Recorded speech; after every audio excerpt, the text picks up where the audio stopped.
감사합니다.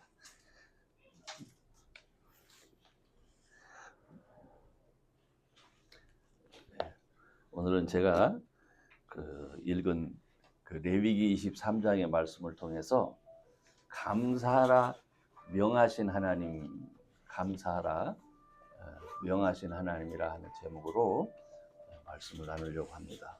오늘 본문은 하나님께서 이스라엘에게 이 초막절을 제정해서 지키라 이렇게 명하신 내용입니다. 이 때가 이제 토지소산 거두기를 마치는 시간이니까 오늘날 우리의 달력으로 따지면 9월이나 10월에 해당하는 그런 때입니다. 그러니까 현대의 추수감사절이 바로 오늘 이 말씀에 근거한 거죠. 유대인들은 하나님의 명령을 따라서 이제 추수를 하고 나면 그 산물들을 가지고 성전에 가서 감사의 제사를 드리는데 며칠간 지내냐면 7일 동안 지냈습니다. 이 기간 동안 그들은 전혀 노동을 하지 않았어요. 하나님께 준비된 헌물들, 즉 소원한 거, 그리고 그저 드리는 것이 기뻐서 드리는 그런 걸 낙헌제물이라고 하는데 이런 것들을 드렸습니다.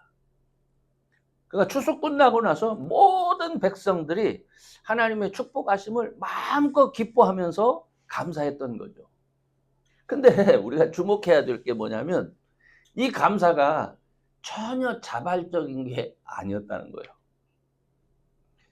하나님께서 그 백성들에게 너희들 이렇게 해야 돼? 하고 명령해서 그 백성들이 지켰다는 겁니다. 제가 이 목회를 하면서 성도들에게 제대로 전달하지 못한 것 중에 하나가 이 감사의 명령입니다. 왜냐하면 인간적으로 생각할 때 감사하십시오 라고 명령하는 것은 제가 생각할 때는 이게 조금 억지스러운 거예요. 그래서 이렇게 억지로 감사하라고 명해가지고 사람들의 신앙이 온전하게 성장할 수 있을까? 이런 생각이 들었어요. 제 생각에 그랬어요. 실제로 주변에 좀 뭐라고 할까요? 좀 불량스러운 잘못된 그런 목회자들이 이제 성도들에게 지나치게 뭐 헌금을 강조한다든지 또 감사에 막 이렇게 크기를 이게 헌금의 액수에 달려 있는 것처럼 막 이렇게 가르쳐 가지고 많은 성도들이 실제로 실망하고 또 낙심하는 것을 제가 본 적이 있어요. 그런 것을 보면서 전 제가 사람들한테 감사를 이렇게 가르치고 감사를 강요한다는 건 이건 상식적이지 않다. 그래서 그런 것은 성도의 신앙에 좋은 영향을 미치지 않을 것이다. 이렇게 생각을 하고 그래서 사람들한테 감사하라고 별로 말하지 않았어요. 그런데 제가 지금 이 말씀을 하는 이유는 제가 많이 잘못됐구나. 거꾸로 내 판단, 내 상식이 그리고 사람들이 싫어한다고 해서 하지 않은 내가 잘못됐구나 하는 걸 깨달았습니다. 왜냐하면 하나님께서 이스라엘 백성들에게 초막절을 지키라 하고 명령하신 이유는요. 너희가 그 명령에 순종할 때 이미 하나님이 그 백성들에게 풍성하게 주시기로 하신 약속이 있기 때문에 그렇게 명하는 거예요. 내가 너희들을 축복 반드시 해. 그러니까 순종해. 이거예요.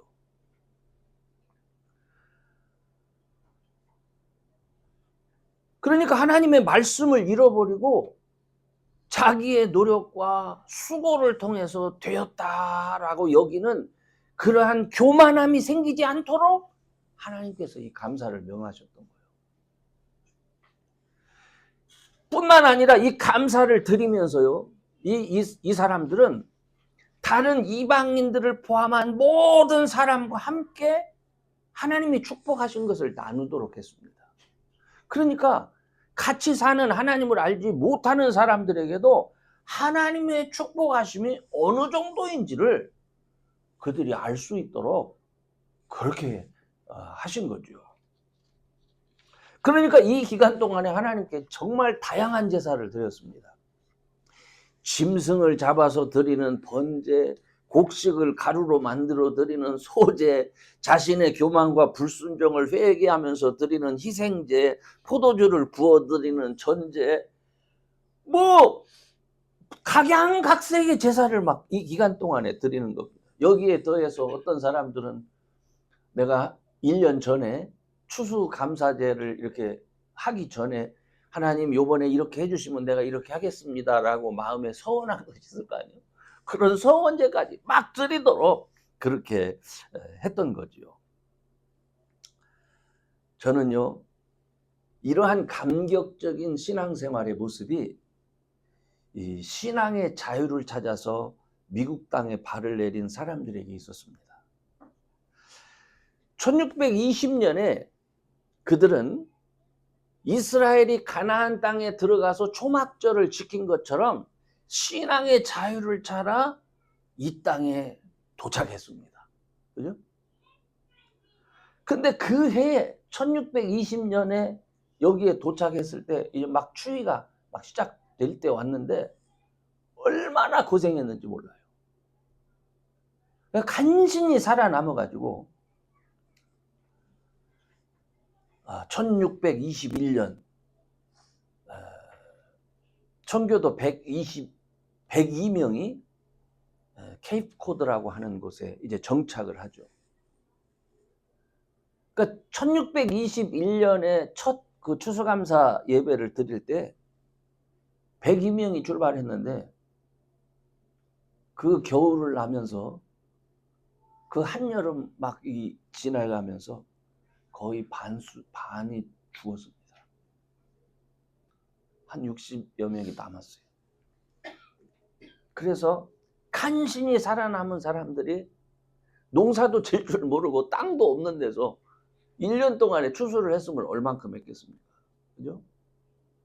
근데 감사라는 게 명령이잖아요.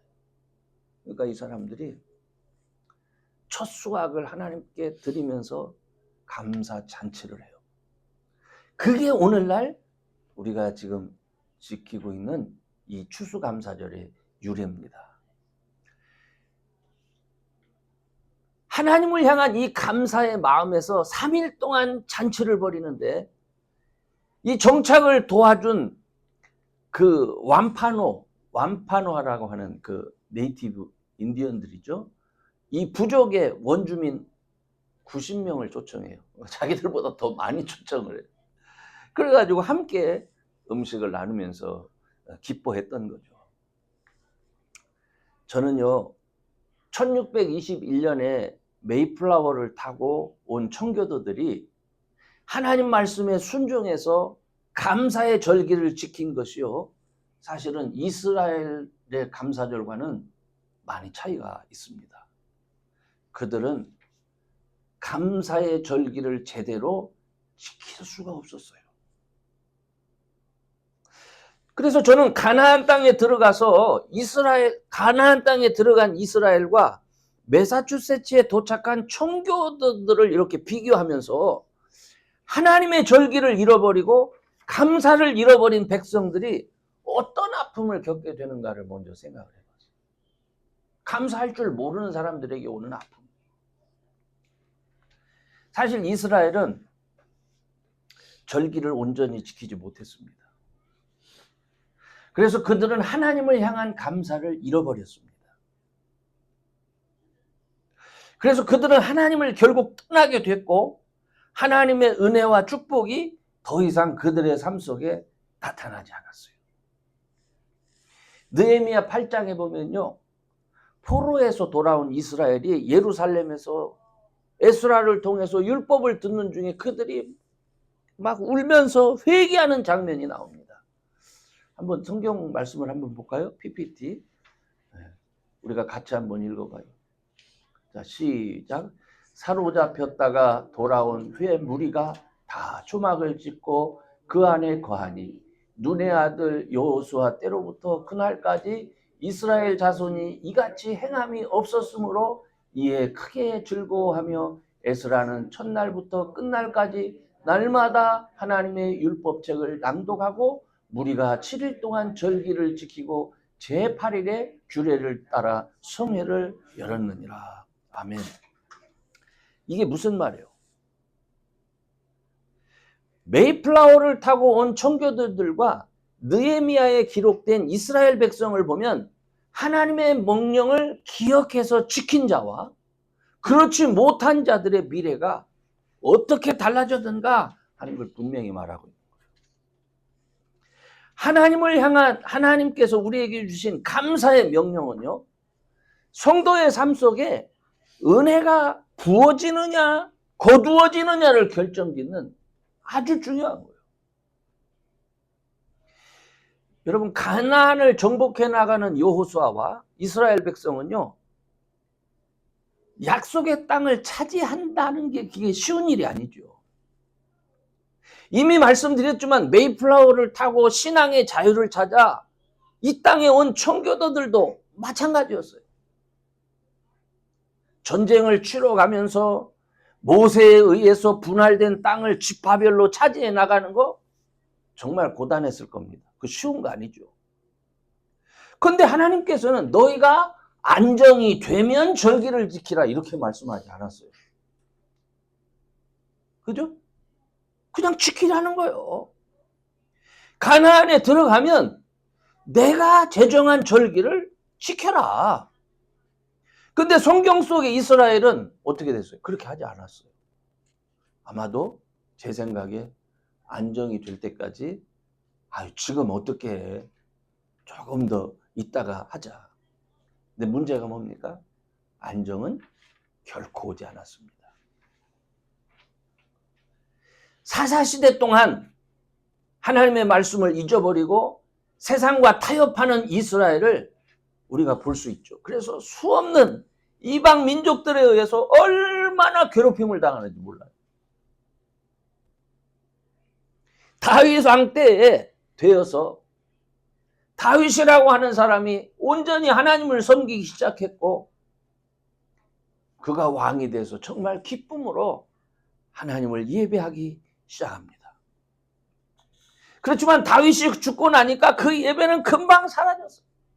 그래서 결국은 느헤미야서에 있는 대로 그 백성들이 포로가 됐고 죽을 고생을 한 다음에 예루살렘에 돌아와서 그들이 생각하는 우리가 왜 이렇게 됐을까? 그때 에스라를 통해서 율법을 읽는 중에 우리가 하나님께서 명하신 것들을 지키지 않았구나 하는 것을 깨달아. 그에 비하면요, 1621년 청교도들은 겨울을 지나 봄과 여름, 가을을 지나는 그 상황 속에 거의 절반이나 죽었어요. 1년 동안 농사지에서 추수했을 때 대풍년이 왔을까요? 아니요. 뭐 농사를 이 땅에서 지어봤어야 뭐 추수가 있죠. 그럼에도 불구하고 그때 그들이 3일간의 잔치를 준비합니다. 감사하라는 명령을 따라서 그 해의 첫 소출을 하나님 앞에 드리면서 예배를 드리죠. 이게 추수감사절이요. 그들은 다른 3일간 원주민들을 초청합니다. 그래서 정성껏 준비한 음식을 나눕니다. 이를 본 원주민들이 오히려 불쌍해요. 그래서 그들에게 음식을 가져오고 이듬해 그들이 더 농사를 잘 지을 수 있도록 농사의 도구도 만들어주고 농사하는 방법도 가르쳐줍니다. 고난과 가족을 잃은 슬픔이 채 가시기도 전에 하나님의 명령을 따라서 첫 수확물을 내놓고 하나님의 명령을 따라 감사했다는 거예요. 우리 여기에 주목해야 돼요. 지금 우리가 400년이 지났잖아요. 미국의 강대함을 우리가 확인하고 있습니다. 뭐 정치적으로는 이렇다 저렇다 사람들이 말하지만 어쨌든 제가 볼 때는 세계 제일이잖아요. 이 광대한 영토가 한때는 프랑스에 의해서, 한때는 영국에 의해서, 한때는 스페인에 의해서, 한때는 멕시코에 의해서 얼마든지 정복될 수 있고 분할될 수 있었던 땅이요. 그러나 하나님은 다양한 방법으로 이 나라를 지켜주셨습니다. 하나님 말씀 위에 강대한 한 나라가 되도록 도와준 거예요. 말씀에 순종하고 감사의 절기를 지키고 순종하는 그들에게 하나님이 약속하신 은혜와 축복으로 보상하시는 거예요. 오늘 저는 우리 성도들이 미국이 세워진 것과 같은 모습으로 그렇게 큰 은혜와 축복을 받을 수 있기를 소원합니다. 이게 소원이 아니라 분명하게 이 땅에서 이루어지기를 원하는 거예요. 이렇게 하나님의 축복하시는 이런 축복이 이루어지는 것은요, 그 시작은 감사로부터 시작하는 거예요. 감사. 믿는 자에게 감사는 단지 고마움의 표가 아니에요. 영적으로 구원받은 하나님의 자녀임을 증거하는 거예요. 믿음은 하나님의 능력을 많이 경험해서 생기는 게 아닙니다. 예수님을 만난 것에 감사할 때 하나님의 구원하심이 이루어지는 것이고, 구원받은 하나님의 자녀에게 하나님은 넘치는 은혜와 축복을 더해 주시는 거예요. 그래서 하나님은 절기를 제정해서 감사의 절기를 반드시 지켜라 명하신 겁니다. 누가복음 17장 PPT 한번 볼까요? 누가복음 17장에 보면은 나병 환자 스토리가 나와요. 예수님께서 예루살렘으로 가시면서 한 촌에 들어갔을 때 나병 환자 10명이 가까이 오지도 못하고 멀리서 큰 소리로 외칩니다. 예수 선생님, 우리를 불쌍히 여겨 주십시오. 그러니까 예수님은 그들에게 너희 몸을 제사장에게 가서 보이라 이렇게 말씀합니다. 그러니까 그들은 예수님 말씀 듣고 제사장을 만나러 가는 중에 몸이 깨끗해지는 것을 알게 됐어요. 그러니까 그 중에 한 사람이 사마리아 사람이었는데 자기의 나은 것을 보고 큰 소리로 하나님께 영광을 돌리면서 예수님께로 돌아와 감사의 예를 표합니다. 그때 예수님이 하신 말씀이요. 다 같이 한번 읽어봅시다. 자, 시작. 예수께서 대답하여 가라사대 10사람이 다 깨끗함을 받지 아니하였느냐? 그 9은 어디 있느냐? 이 이방인 외에는 하나님께 영광을 돌리러 돌아온 자가 없느냐 하시고 그에게 이르시되 일어나 가라. 내 믿음이 너를 구원하였느니라 하시더라. 우리가 이 말씀에 주목해야 될 일이 뭐예요? 병으로부터 고침받은 사람은 10사람 다예요. 이거는 하나님이 이런 능력이 있구나를 경험한 사람, 다 경험한 거예요. 경험했다고 해서 믿음이 생기는 게 아니에요. 경험했다고 해서 구원받는 게 아니에요. 감사하기 위해서 돌아와서 주님 앞에 감사의 예를 다하는 사람을 우리 주님은 내 믿음이 너를 구원했다. 이렇게 말씀을 하신 겁니다. 이제 여러분에게 부탁을 드리려고 해요. 이전에 저는 감사는 자기 마음에 감동을 받은 사람들이 스스로 알아서 하는 거라 이렇게 생각했습니다. 그래서 저는 감사하도록 권하는 것은 목회자로 좀 잘못된 일이다 이렇게 생각했습니다. 이런 생각이 저로 하여금 오랫동안 성도들과 함께 감사를 준비하고 힘을 다해서 하나님께 감사할 수 있도록 하지 못했어요. 근데 감사는요, 하나님께서 그 자녀들을 택하신 후에 가장 먼저 가르치신 겁니다.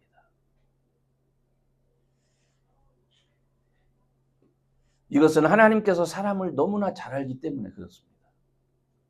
사람은 강조하고 가르쳐도 기억하지 않습니다.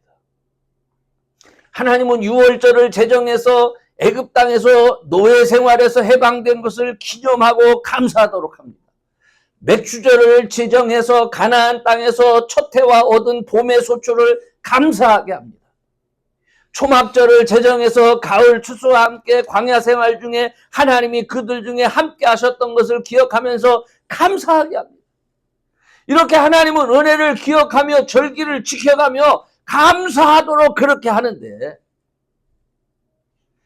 그 감사를 드리면서 하나님께서 제정하신 절기를 지켜갈 때에 하나님과의 관계가 계속 되어질 수 있기 때문에 그렇게 한 거예요. PPT 한번 더 봅시다. 그래서 사도 바울도요, 데살로니가 전서 5장 18절에 우리 믿는 사람들, 예수 믿는 사람들에게 이렇게 얘기했어요. 다 같이 한번 읽어봐요. 시작. 범사에 감사하라. 이는 그리스도 예수 안에서 너희를 향하신 하나님의 뜻이니라. 아멘. 이제 결론적으로 말씀드릴게요. 여러분, 당장 환경이 좀 불편하고 힘들어도 원망하고 불평하지 마십시오. 하나님께 감사하고 서로를 향해서 늘 감사하시기 바랍니다. 살아줘서 고맙고 이겨내서 감사하고 나와 함께해서 감사하다는 것을 표하시기 바랍니다. 그리고 여러분을 크게 세우시려는 하나님의 뜻을 기대하시기 바랍니다. 하나님께서 명하신 감사에 순종해서 어떤 환경에서든 먼저 범사에 감사해서 우리를 향한 하나님의 소원을 이루시는 분들이 되시기를 주의 이름으로 축원합니다. 아멘. 우리 기도합시다.